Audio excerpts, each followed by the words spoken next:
everyone, it's Sarah with Consolidated Fruit Packers.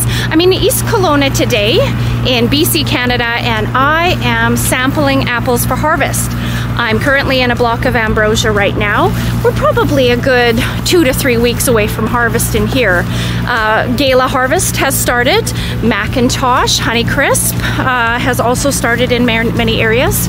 And this is kind of a crazy time, but also a very beautiful time.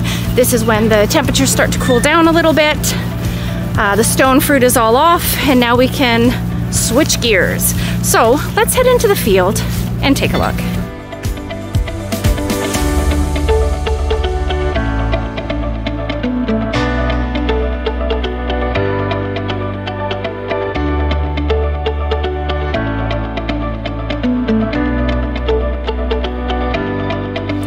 When I'm in the orchard and I am assessing maturity in apples, there are many factors that I'm going to look at. Just like cherries, same sort of deal. I'm going to be looking at color. I'm going to be looking at internal maturity and the starch clearing.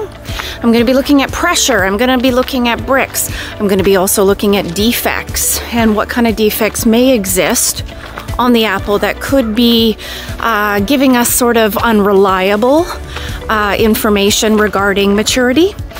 So when you're choosing to take your samples, you need to be cognizant of all of this and pick a good representative sample.